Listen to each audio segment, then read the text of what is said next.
And I know that it's been a while, but I think I'm gonna start making consistent videos now. Like for sure, like for real, for real, for real, for real. Especially since I have a new website up. But I just wanted to take a few seconds to talk about a cleanse that I recently did. I put it up on social media, and it was the Arden's cleanse. I started it about 2 weeks ago, and it was their 2-day detox cleanse. And let me tell you, it was a little bit intimidating at first, I have to say. But the reason behind wanting to do the cleanse was because I wanted to not only cleanse physically, but also emotionally, spiritually, mentally, and just kind of have like a big, fresh, new start. And this was a cleanse that I wanted to kind of catapult me into being in that place all around, holistically. So I went to Whole Foods, which is where they sell the 2-day cleanse. There's also a Arden's Garden actual restaurant or juice bar, I guess you would say. And it's in Vinings area. And I know that they have other locations everywhere else in Atlanta. But I went to Whole Foods and I picked it out and I looked at the ingredients. It's mixed with orange juice, grapefruit juice, distilled water, and it may be some other things. But you drink a gallon of it once per day. So 1 gallon on day 1 and then another gallon on day 2. And on the back it says to make sure you drink plenty of distilled water in between what you have to drink when doing the cleanse. And if you have to snack, you can snack on some vegetables and select fruits. So I cut up cucumber, snacked on those. I made some kale chips, snacked on that. And I also had carrots in between. The first day was definitely a breeze.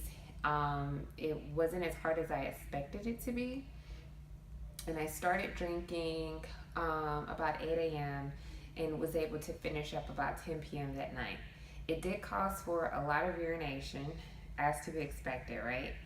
And it also made me kind of bloated and gassy. That was not expected. The taste wasn't horrible. I don't actually like grapefruit. I'm a pretty open person to all types of foods, but grapefruit's just not one of them. It's very bitter and sour, and I don't know why people eat it for pleasure unless you have to. But neither here nor there. I think in combination with the orange juice and the water, it kind of diluted it for me. But there was a very strong acidic taste to the juice. So I know that if you're very sensitive to any acid, it may not be ideal for you, but there's tons of other detoxes that are out there. Day 2 was a little bit more difficult because I didn't necessarily have cravings. Only when I was in a place where I could smell an aroma of like a burger or like some ribs or a steak would I think about wanting to eat something. But once I was removed from the situation, then I was like, okay, being back to where I needed to be. After the second day was over, the third day I voluntarily introduced salads into my diet. So I had a salad with some grilled chicken on top. And for breakfast, I just had yogurt so I could have some protein for my workout. And for lunch, I think I just had some like grilled fish. And I continued to drink a liter of water. I did a liter of water both the first day, the second day of the detox, and then continued it on. And also maintained working out. And in addition to that, so that I could physically, I'm taking care of myself by flushing all of the toxins out of my body with the detox and changing my diet over. I also was very active at the gym. There's something that's called a fasting workout where you don't necessarily eat anything before a workout. And it's not something that I can just say like I recommend that you do it, because it's really up to your physician if it's something that you're capable of doing, because some people need those that protein and those B12s or whatever, what have you, so that you can go to the gym and have a sufficient workout without fainting and passing out.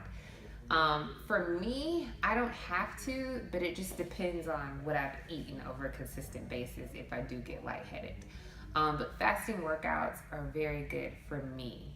And sometimes if I do have some protein, like a boiled egg or like a protein shake, it does push me over the edge where I can work out even more harder and with more intensity. So it just depends on what type of day it is. But I say all that to say, I picked up my workouts. I did a lot of weight training and was conditioning to really start to go harder with that. And spiritually, I recently downloaded an app called Calm.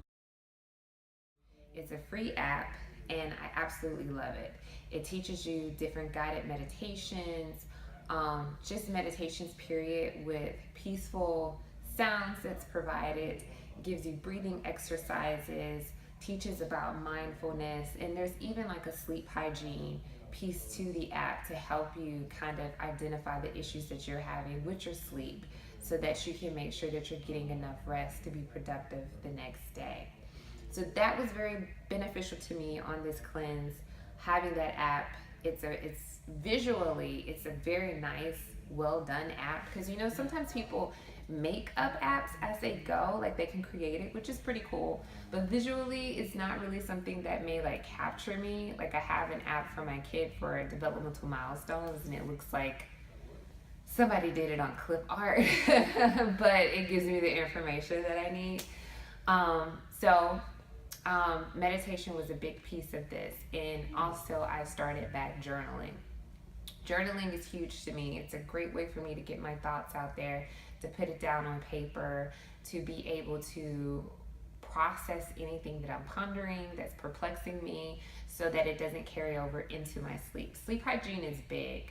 I know that a lot of times in our culture, we kind of project the fact that people who need sleep so much aren't going to be successful or aren't going to be as big of hustlers as they should be. I disagree with that. I don't think that it's something to brag about if you only need 4 hours of sleep or you'll sleep when you're dead. That's not something that I feel is accurate.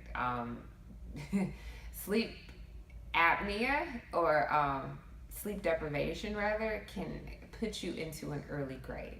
Sleep is very essential to your health. You can't think clearly.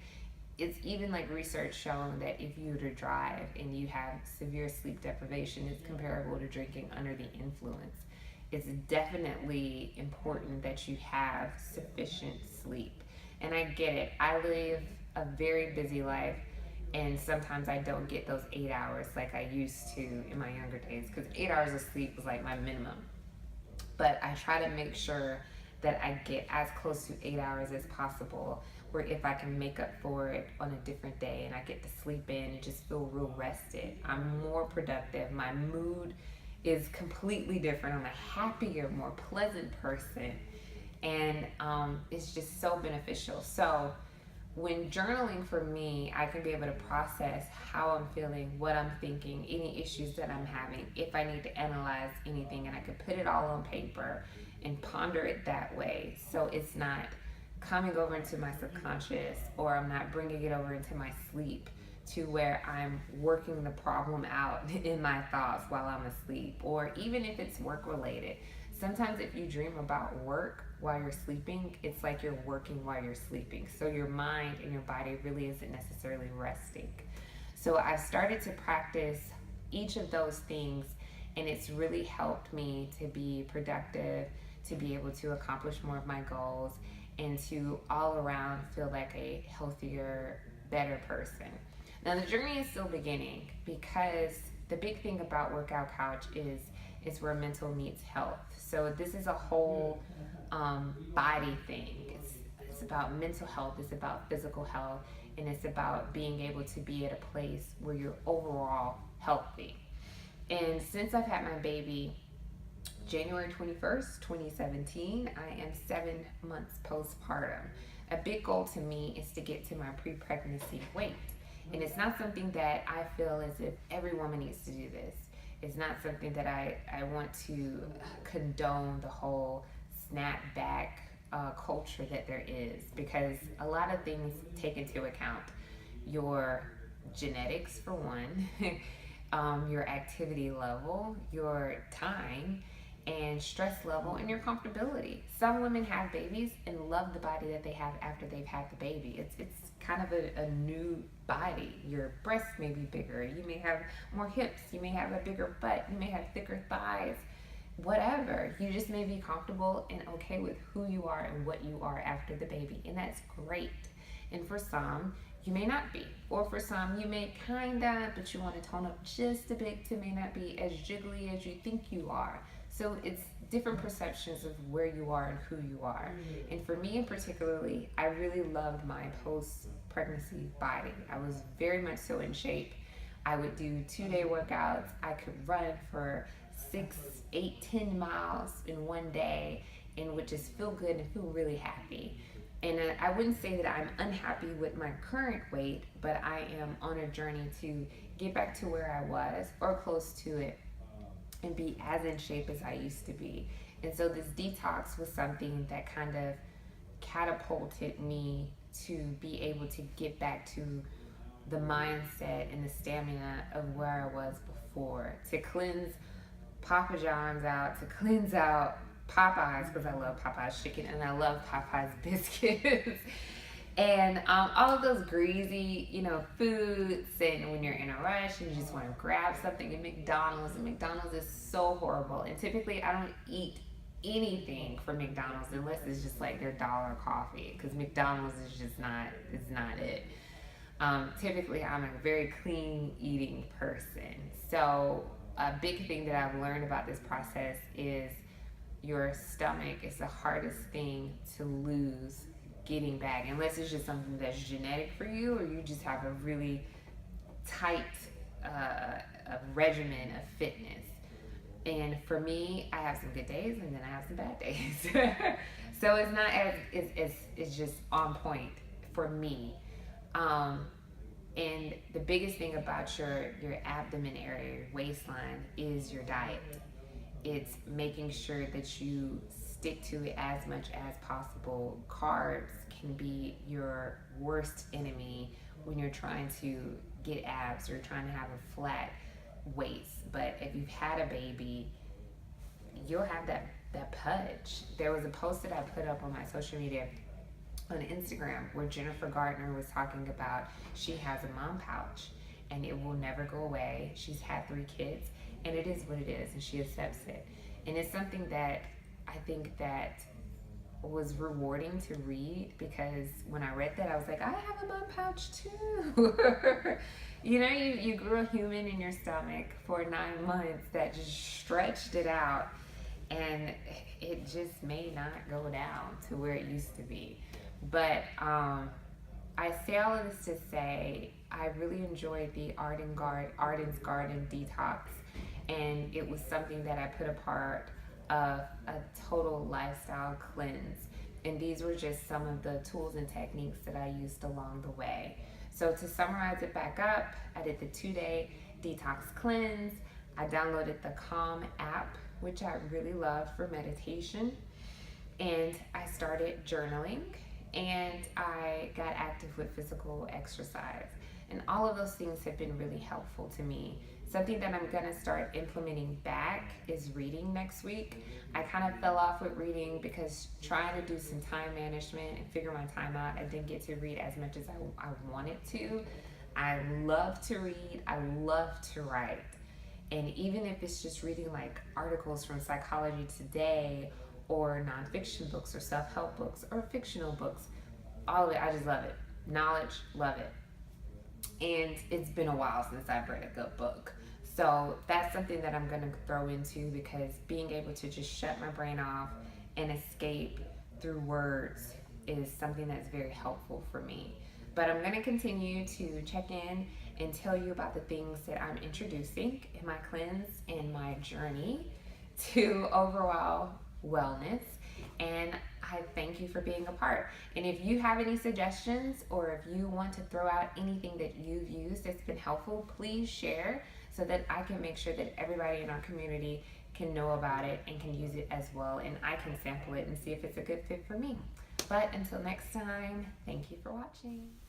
And for more from the Workout Couch, check us out at www.workoutcouch.com.